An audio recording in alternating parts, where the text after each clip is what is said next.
Bismillahirrahmanirrahim. Kita akan lanjutkan teman-teman sekalian setelah Uhud atau fase Uhud, dan kalau sebagian ulama mengatakan ini masih lanjutan perang Uhud. Ada yang memisahkannya. Dikenal dengan perang Hamrat Asad. Jadi pada saat itu teman-teman sekalian, kondisi muslimin sangat menyedihkan sebenarnya, karena mereka diserang dari belakang dengan 200 pasukan Khalid bin Walid radhiyallahu anhu pada saat itu belum masuk Islam.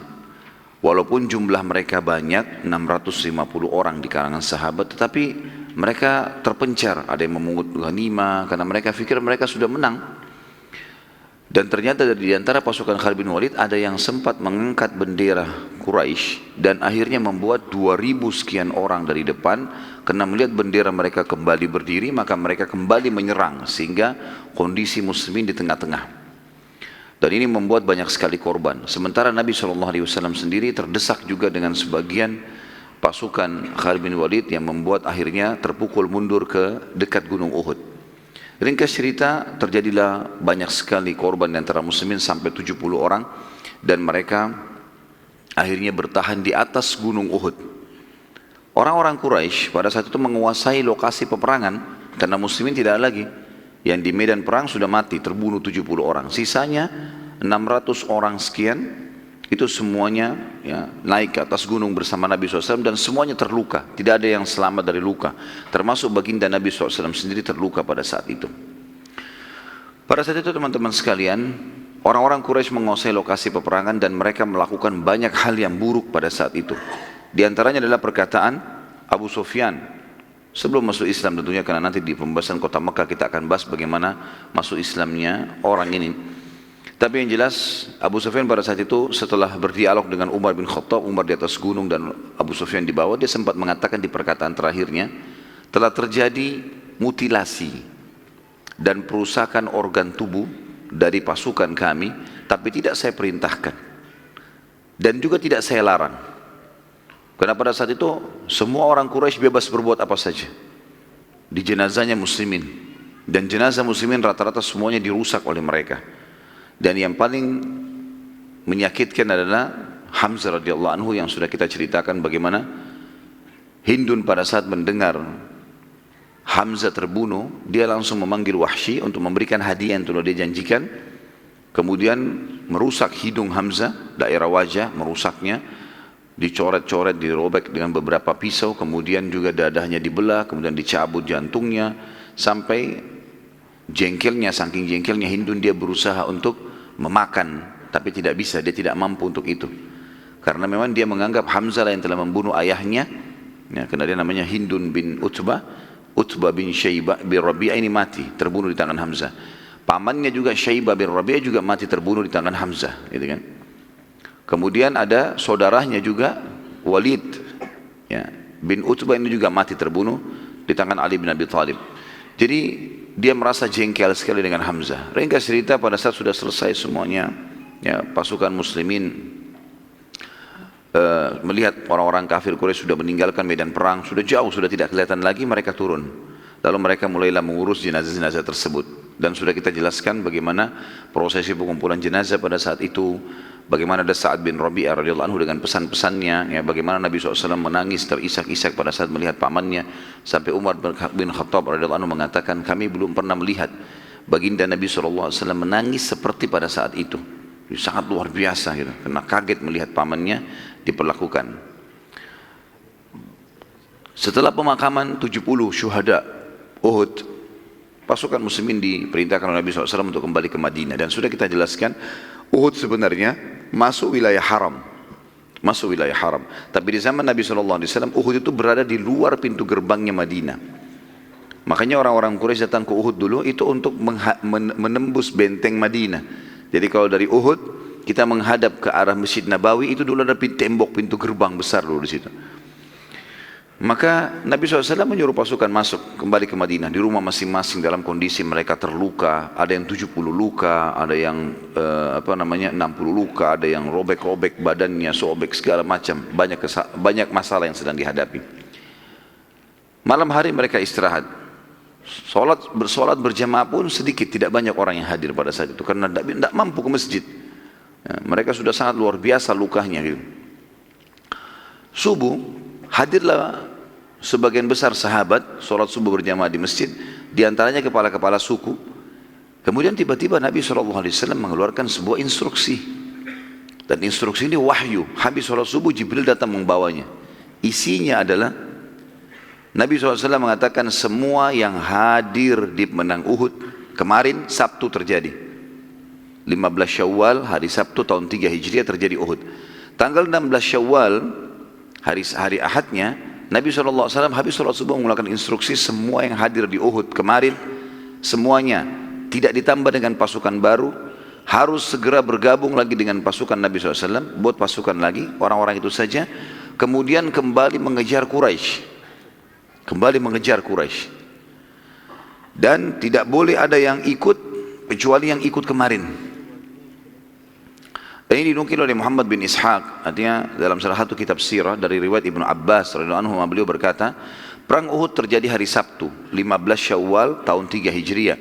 Keesokan harinya hari Ahad tanggal 16 Syawal, muadzin Rasulullah SAW Bilal menyeru kepada muslimin untuk mengejar musuh. Dan biasanya caranya adalah beliau naik ke tembok tertinggi di masjid, karena pada saat itu temboknya tidak terlalu tinggi. Kemudian Bilal biasanya azan situ, dan sekarang dia meneriakkan untuk memanggil Rasulullah SAW, memanggil kalian kembali jihad, khusus yang hadir kemarin harus segera mengejar Quraisy. Kumpullah segera hai hamba-hamba Allah, pindah lagi ke jalan sisi lain masjid. Kemudian teriak lagi, terus kelilingi kota Madinah. Hari itu memanggil orang-orang. Nah, panggilan ini biasanya kalau sudah dari muadzin Nabi SAW, karena ditunjuk oleh Nabi, maka muslimin yang mendengar juga menyebarkannya kepada orang lain. Jadi tersebar satu kota Madinah. Kata beliau, muadzin tersebut menyerukan bahwa yang boleh keluar saat ini hanyalah orang-orang yang ikut di perang Uhud kemarin. Nanti kita akan jelaskan ada hikmah. Kenapa Nabi SAW tidak tambah pasukan baru? Kenapa bukan orang yang fisiknya kuat? Di Madinah banyak muslimin yang tidak sempat ikut, yang masih sehat. Gitu. Tapi di sini Nabi SAW mengajak yang kemarin saja, bukan yang sekarang yang masih kuat. Nanti ada hikmahnya tentunya. Dari sisi lain teman-teman sekalian, pada saat Nabi SAW habis sholat subuh dan tiba-tiba seluruh pasukan berkumpul. Yang kemarin itu 600 orang sekian berkumpul semua, 630 orang bersama Nabi SAW, kumpul semuanya. Jadi lebih sedikit waktu hadapin Quraisy pertama 700 orang gitu kan, 70 orang sudah jadi korban. Sekarang berkumpul semuanya 650 orang ini, 630 orang bersama Nabi SAW. Lalu orang-orang yang lain ada yang datang mau bergabung. Ya Rasulullah, kami juga mau ikut. Kata Nabi SAW, tidak bisa. Yang kemarin hadir, dan itu ketahuan orang-orangnya siapa saja, apalagi mereka terluka. Lalu kumpullah mereka semua. Subhanallah, di satu sisi ada hikmah syar'i. Orang-orang Quraisy pada saat mereka sudah menjauhi Madinah kurang lebih perjalanan sehari, karena mereka dari kemarin siang tinggalkan medan perang, mereka sudah jalan sampai pagi besoknya. Jadi sudah perjalanan sehari, menuju ke Mekah 3 hari pada saat itu. Berarti kurang lebih sudah 30% perjalanan. Ya. Kalau kita sekarang mungkin 100 kilo sekian. Ya. Mereka sudah jalan. Pada saat mereka sudah tiba di lokasi yang mereka tiba sekarang, sekitar 30% dari jarak perjalanan ke Mekah, tiba-tiba mereka diskusi di waktu duha. Mereka diskusi, apa yang sudah kita lakukan nih? Kita belum menang sama sekali, kata orang-orang Quraisy. Tadinya kita datang untuk menyerang Madinah dan menaklukkan Madinah. Kita bertemu dengan mereka di Uhud, lalu kemudian kita menganggap diri kita sudah menang, lalu kita pulang. Belum melakukan apa-apa. Kita harus kembali sekarang. Kembali serang Madinah, taklukin. Seperti itulah. Ternyata pada saat mereka diskusi, pasukan muslimin tadi kan subuh sudah berkumpul, dan Rasulullah SAW tidak tunda, suruh jalan pada saat itu juga, pagi. Orang-orang Quraisy kirim mata-mata Quraisy kaget melihat pasukan muslimin sudah jalan dari waktu subuh sampai duha, kurang lebih sudah perjalanan 5-7% dari perjalanan yang mesti ditempuh. Maka jalanlah orang mata-mata Quraisy melihat, loh ada pasukan muslimin. Dan mereka tahu pasukan itu ada yang sedang terluka, ya, ada yang dadanya ditambal sesuatu, ditempel di daun-daunan, ada yang lagi terbaring di atas kudanya, ya, karena tidak mampu lagi untuk menegakkan punggungnya, ada yang dipegang oleh temannya di atas unta, yang di belakang dijadikan sebagai tempat sandar temannya yang sedang luka di depan.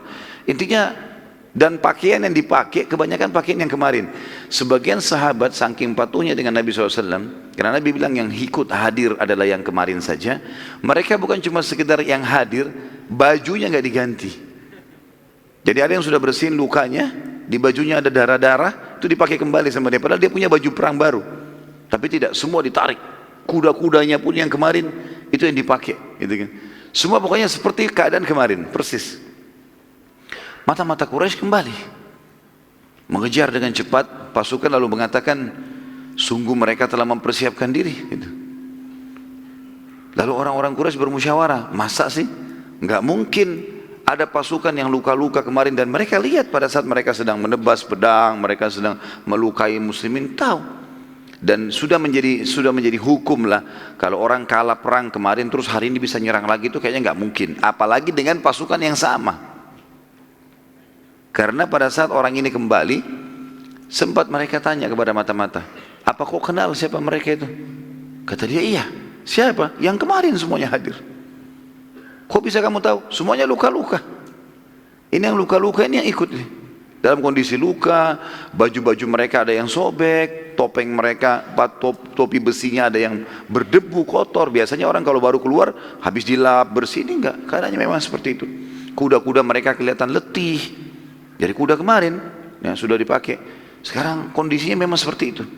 Orang-orang Quraisy bermusyawarah, apa ini kira-kira? Kok bisa seperti ini? Enggak mungkin ada pasukan kalah kemarin, sekarang sudah nyerang. Enggak mungkin. Lalu karena curiganya, karena khawatirnya Quraisy, maka mereka mengirim berita, informasi dengan caranya entah bagaimana sampailah ke kepala orang-orang munafikin. Ya, Ubaidillah bin Abi Salul didatangi, diberikan surat, entah bagaimana caranya, karena saya tidak temukan juga dalam buku-buku bagaimana surat itu bisa sampai kepada kepala munafik di Madinah. Lalu ditanyakan isi suratnya, apakah Muhammad membawa pasukan baru? Maka jawabannya tidak, yang keluar adalah yang kemarin. Bahkan diiklankan satu Madinah tidak boleh ikut orang baru. Ini makin membuat apa? Quraisy jadi ciut. Kok bisa orang yang kalah mau berperang? Mungkin kalau kita tangkap secara rasional teman-teman sekalian, oh lebih gampang kita kalahkan, kan mereka sudah lemah, sudah luka. Enggak, ini malah terbalik. Orang-orang Quraisy berpikir, ini berarti orang-orang ini luar siap mati, ya. Dan lebih berbahaya karena mereka kemarin kita lukai, mungkin sekarang mereka mau balas melukai kita. Akhirnya dengan keadaan seperti ini teman-teman sekalian, orang-orang Quraisy mengirim satu orang namanya Mu'bad al-Khuzai. Mu'bad al-Khuzai ini dia memang punya spesialis, suka kalau dalam peperangan dia selalu seperti utusannya pasukan musuh, pasukannya dia, kemudian menakut-nakuti musuh, menceritakan tentang jumlah pasukan, menceritakan tentang keterampilan. Memang dia punya keterampilan di situ. Dan ini salah satu strategi perang di zaman dulu ada seperti itu. Jadi ada orang yang dikirim untuk menjelaskan, dan dia tidak pernah takut, dia cerita dengan tegar walaupun di depan musuh semua, dan dia siap mati. Orang ini datang kemudian menemui Nabi SAW di depan seluruh muslim, dan dia lihat sendiri memang pasukan yang kemarin, gitu kan. Kemudian dia pun menyebarkan berita mengatakan, wahai muslimin, ketahuilah Quraisy sekarang sedang menuju ke sini. Saya pembawa beritanya, dan pasukan Quraisy sudah ditambah kekuatannya berlipat dari Mekah, serta siap menaklukkan Madinah. Kondisi kalian dalam kondisi sakit begini, udah pastilah kalian akan dikalahkan. Terus dia teriak-teriak di sekitar pasukan. Dia udah siap, kalau dia dibunuh pun oleh muslimin dia siap. Memang untuk itu tugasnya dia. Maka dia waktu teriak-teriak seperti itu, dia kaget. Ternyata satu pasukan muslimin melihat ke arah dia, lalu mengatakan, hasbunallahu wa ni'mal wakil. Cukuplah Allah menjadi penolong kami, dan dia sebaik-baik tempat bersandar. Kami tidak akan mundur. Serentak satu pasukan, ratusan orang. Maka orang ini kembali lagi ke Quraisy, mengatakan, sungguh betul-betul kita nggak bisa kalahkan ini pasukan. Ini yang datang sekarang ini pasukan yang mau mati nih. Siap nggak hadapin 600 orang semua mau mati? Kalau kalian siap, ayo kita kembali lawan. Kalau nggak siap, pulang. Karena sesungguhnya sekarang sudah tersebar Jazirah Arab, kalau kita sudah menang, orang sudah tahu di Uhud kita menang. Jangan sampai kita balik kemudian kita dikalahkan, lalu kemudian yang ada sekarang di pasukan Quraisy ini, pasukan intinya Mekah. Kalau ini kalah, mereka akan melanjutkan perjalanan ke Mekah. Ini lebih berbahaya. Maka kalau kita kembali lebih aman, kembali saja ke Mekah, anggap kita tidak dengar berita itu. Dan tidak mungkin pasukan selemah ini sampai ke Mekah. Susah. Kalaupun mereka sampai, kita masih punya banyak persiapan. Ringkas cerita, pada saat mereka lagi disuguhi seperti itu, Nabi SAW tiba di sebuah lokasi namanya Hamrat Asad. Ini nama lokasi. Ya. Dan Hamr diambil dari kata-kata muthannah dari ahmar, ya, yang berarti merah sebenarnya. Asad, singa. Jadi sama dengan istilah singa merah. Waktu itu khilaf di antara sejarah tentang masalah, dikatakan padang pasirnya kemungkinan berwarna kemerah-merahan. Jadi padang pasir memang ada dua warna. Ada yang warna kekuning-kuningan, ada yang warna kemerah-merahan. Biasanya pasirnya berbeda. Ini di daerah padang pasir orang tahu semua ini. Entah kenapa dengan hikmah Allah ada merah, ada warna kuning. Dan saya pernah lihat sendiri di Jordan, pada saat kami lagi mampir ke salah satu padang pasir, memang ada sampai seperti terbentuk padang pasir itu. Di sininya merah, di sininya warna kuning gitu. Kelihatan sekali. Dan pasirnya sama sebenarnya, gitu. Cuma berbeda warna. Maka dinamakanlah nama ini. Ada yang mengatakan juga ini adalah nama lokasi dan ada yang mengatakan ini nama gunung. Intinya Nabi SAW menunggu di situ dan itu memang lokasi yang terbuka sekali, memang untuk peperangan. Nabi SAW menyuruh pasukan untuk istirahat di situ, tancapkan kemah, tancapkan bendera perang di depan. Artinya menunggu Quraisy, menantangnya.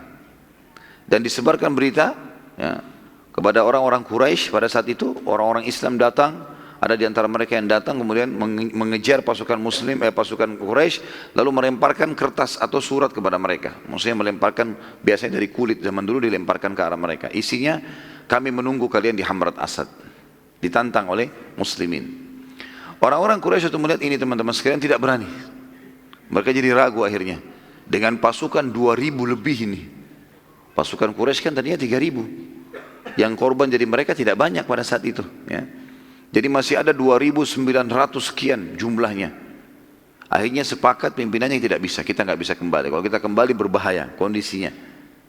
Pertimbangannya tadi kalau kita kalah Mekah terbuka dan pasukan ini dalam kondisi semangat sekali mau berperang dan juga mereka pasti ada yang niat mau balas dendam karena disakiti kemarin. Gitu. Akhirnya Quraisy pun kembali ke Mekah dan Nabi SAW tinggal 3 hari di Hamrat Asad. Betul-betul memang mau perang. Ini bukan cuma sekedar menakut-nakuti. Karena kalau orang Quraisy kembali perang. Ada sebagian orang salah paham dengan kejadian ini. Mereka mengatakan bahwasanya ini hanya sekedar strategi perangnya Nabi SAW saja. Ya, karena Nabi tahu orang-orang Quraisy tidak akan kembali. Ini keliru ini. Nabi SAW memang keluar sesuai dengan perintah Allah. Kalau Quraisy kembali diperangi. Mereka siap berperang. Gitu kan. Akhirnya tersebar berita kembali ke Jazirah Arab. Ya, dengan hikmah Allah terjadi penyebar berita kalau Muslimin kembali mengejar Quraisy dengan pasukannya yang telah terkalahkan kemarin. Gitu. Dan Quraisy tidak berani menemui. Berita ini teman-teman hikmah syar'inya luar biasa. Kenapa? Yang paling pertama teman-teman, fungsinya adalah untuk para sahabat sendiri. Hikmah yang paling penting kenapa Nabi SAW, Allah dan Rasulnya memerintahkan agar yang keluar pasukan yang kemarin. Apa sebabnya? Karena ternyata 600 orang ini memang adalah pasukan inti Nabi SAW. Ini sahabat-sahabat yang kalau Nabi bilang jihad selalu hadir. Enggak pernah punya uzur. Dan ini sekarang sedang terluka. Ini pada saat terluka dan mereka lihat pembantian pada saat itu di Uhud. Ini kalau tidak diperbaikin secara kejiwaan, ini bahaya nih. Mereka sudah tidak mau perang lagi nanti, trauma. Makanya mumpung masih panas dikeluarkan pada saat itu. Dan dengan mereka nunggu 3 hari di Hamrat Asad, mereka tahu pasukan Quraisy besar, keberanian mereka dipaksakan untuk keluar, dan ternyata yang luar biasa, mereka jadi semangat kembali berperang karena ternyata Quraisy takut. Mereka kebetulan saja menang kemarin. Jadi secara kejiwaan ini luar biasa. Sehingga pasukan inti Nabi SAW tidak pernah semenjak kejadian Hamrat Asad tidak pernah kendor sampai pembebasan atau perang Hunain. Sampai pembebasan kota Mekah sampai Hunain, pasukan-pasukan inti ya ini. Kecuali di antara mereka ada yang mati syahid. Dan ini hikmah yang luar biasa. Juga isu yang tersebar di Jazirah Arab tentang Quraisy telah mengalahkan muslimin telah lemah gitu kan. Ini terhapus juga dengan sendirinya. Karena ternyata Nabi SAW nunggu sampai 3 hari. Dan selama 3 hari itu tersebar terus berita kalau muslimin menunggu. Setiap suku Arab lewat, lihat, muslimin ada, pasang bendera, nunggu. Ditanya, kenapa kalian di sini? Nunggu Quraisy datang. Begitu terus tersebar berita, gitu kan. Maka dan kebetulan juga Hamrat Asad ini juga satu poin, tempat yang sering dipakai lalu lalang oleh kafilah-kafilah Quraisy. Kafilah Quraisy, kafilah orang-orang Arab lewat di Hamrat Asad untuk menuju ke Mekah. Makanya dia tidak terlalu jauh dari Madinah. Ringkas cerita teman-teman sekalian, Allah Subhanahu wa taala menurunkan ayat setelah 3 hari itu, surah Al-Imran, surah nomor 3 ayat 172. Dan hari ini kita akan banyak sekali mentadabburi ayat-ayat Al-Quran, karena momen perang Uhud ini adalah momen pelajaran bagi umat Islam sampai hari kiamat. Bukan cuma kejadian pada saat itu. A'udzu billahi minasyaitonir rajim. Alladzina istajabu lillahi war rasuli min ba'di ma asabahumul qarh lilladzina ahsanu minhum wattaqau ajrun 'azim. Orang-orang yang mentaati perintah Allah dan Rasulnya sesudah mereka mendapatkan luka dalam peperangan Uhud. Ayat Al-Quran merincikan itu, menyebutkan fadilah 630 orang ini, ya. Orang-orang yang mentaati Allah dan Rasulnya setelah mereka mendapatkan luka di perang Uhud, dalam kondisi luka pun mereka masih patuh. Makanya tadi saya bilang ini pasukan inti Nabi Sallallahu Alaihi Wasallam. Jadi kalau ini kalah, ini masalah ini secara kejiwaan. Makanya Allah turunkan memuji mereka. Bagi orang-orang yang berbuat kebaikan di antara mereka dan yang bertakwa, disiapkan pahala yang besar. Artinya adalah bagaimana Allah Subhanahu wa taala memuji mereka. Dan setelah 3 hari betul-betul mereka pulang, sampai dinukil dalam beberapa athar, para sahabat yang tadinya tidak bisa menegakkan punggung mereka, mereka menegakkan punggung. Mereka mulai tersenyum. Mereka mulai lagi ya semangat satu sama yang lain. Oh, ternyata kita menang. Ternyata kita menang. Dan ini satu hal yang luar biasa, bagaimana strategi perang Nabi SAW yang mengikuti wahyu tepat sasaran, ya. Dan pada saat mereka pulang, sampai ada di antara mereka yang tadinya kalau tidak terjadi Hamrat Asad, kemungkinan besar mereka harus mengobati diri mereka sampai berbulan-bulan, bahkan tahunan dengan luka-lukanya. Tapi ternyata dengan kejadian Hamrat Asad dan mereka semangat, luka mereka bisa sembuh dalam beberapa hari dengan hikmah Allah, karena semangatnya. Bahkan setelah itu mereka mengatakan kepada Nabi SAW, kami siap ya Rasulullah menuju ke Mekah. Kapan saja ajak kami ke Mekah. Ini tidak akan terjadi kalau tidak ada Hamrat Asad. Jadi ini satu hal yang luar biasa. Tentu ada beberapa hal yang terjadi di Hamrat Asad ini, ya, pada saat sebelum terbentuk pasukan. Penyuruh Nabi SAW keliling-keliling, mutar-mutar, sampaikan informasi gitu kan. Ada di antara mereka seperti Sa'ad ibn Ubadah radhiyallahu anhu yang lagi dengan Usaid bin Khudair, 2 orang kepala suku Ansar yang lagi menempel pelapa-pelapa daun, ya, daun-daun pohon yang biasa mereka pakai untuk obat di luka-luka mereka. Waktu terdengar seruan Rasulullah SAW memanggil seluruh pasukan hadir kemarin untuk hadir sekarang juga jihad, maka mereka mencabut luka-luka mereka. Kalau kita sekarang punya perban, di perban itu dicabut sama mereka. Sengaja dicabut, dibuka. Tadinya mereka bisa biarin tuh, tapi ada di antara mereka yang mencabutnya untuk membuktikan bahwasanya saya tidak peduli dengan luka saya. Maka Usaid bin Khudair menariknya sambil mengatakan, aku tidak akan pernah menolak panggilan Allah dan Rasulnya. Menarik daun tersebut sambil muncur lagi darahnya di dadahnya, ada yang di lengannya, ada yang di kepalanya. Mereka cabut semua itu untuk menunjukkan bahwasanya memang betul-betul mereka siap. Padahal mereka bisa biarkan dalam kondisi terperban, misalnya mereka jalan kan. Tapi ini luar biasa, perjuangan sahabat yang luar biasa ini. Maka mereka pun ada yang datang ke sana dalam kondisi darahnya ngucur. Dan yang paling unik adalah yang pernah saya ceritakan, 2 orang anak muda dari Ansar yang mereka sudah tidak bisa bergerak lagi, dari kepala sampai kaki luka semua, 70 luka satu orang, adik kakak. Dua-duanya hanya bisa pada saat itu ditaruh di atas kuda, dibaringkan, dan mereka sudah tidak bisa bergerak. Waktu diturunkan pun dari kuda di rumah orang tuanya, di rumah ibunya, ya, itu hanya diturunkan, saya dipikul oleh beberapa sahabat untuk diturunkan dan diletakkan di atas tempat tidur mereka, nggak bisa bergerak lagi. Lukanya semua ngucurin darah dari kepala sampai kaki, 70 sampai kakinya, 70 luka ini. Bukan main-main teman-teman sekalian. Coba kita bayangkan kalau silet saja kena jari kita. Mungkin antum kalau begini sudah nggak sholat subuh. Nggak usah bicara jihad. Baru luka nggak bisa sholat subuh. Baru becek sedikit, oh hujan, nggak bisa. Bagaimana kalau dipanggil ke Hamrat Asad pada saat itu? Hah? Mundur semua paling, sembunyi di bawah kolom. Lihat para sahabat, cabut perbannya, 70 sabetan pedang. Dikatakan dalam riwayat, sabetan pedang, hantaman tombak, luar biasa ini. Luka-luka dari kepala sampai kaki, di depan, di belakang, sakit semua. Dua orang anak muda ini umurnya 15 sama 16 tahun. Lagi baring, mereka dengar dari depan rumahnya.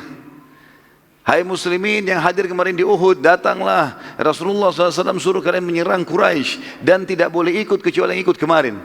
Si kakak bilang sama adiknya, kita nggak bisa diam di rumah nih. Kita dengar seruan Rasulullah gitu. Kata adiknya, gimana caranya bergerak ini kakak ini? Gimana caranya kita mau pergi ke sana gitu? Apa kata kakaknya? Saya akan seret kamu ke satu sisi sampai saya sudah tidak mampu, lalu kamu seret saya. Intinya kita tidak boleh tinggal di rumah sini. Mereka saling seret-seret adik kakak. Dilihat oleh orang-orang di Madinah itu. Dan sampai di depan pasukan Nabi SAW. Dan orang banyak menangis pada kejadian tersebut. Anak muda 15-16 tahun yang sekarang kebanyakan digunakan untuk foya-foya. Habis-habisin umurnya. Dianggap kalau umur-umur seperti ini SMP sampai SMA adalah umur saatnya menikmati kehidupan. Dengan narkotika, dengan zina, dengan segala macam. Sahabat berlumuran darah di medan jihad, perang. Membela agama Allah dan Rasul ini luar biasa nih. Akhirnya mereka pun ikut pada saat itu di medan perang. Ini diantara kejadian yang luar biasa di Hamrat Asad pada saat itu. Baik, kita masuk ke poin lain teman-teman sekalian. Pelajaran penting dari Uhud dan Hamrat Asad itu sendiri. Sekarang kita gabungkan gitu kan.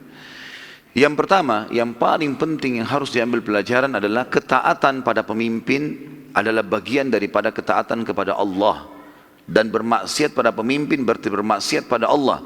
Dan akan mendatangkan bencana. Kepemimpinan dalam Islam ada banyak.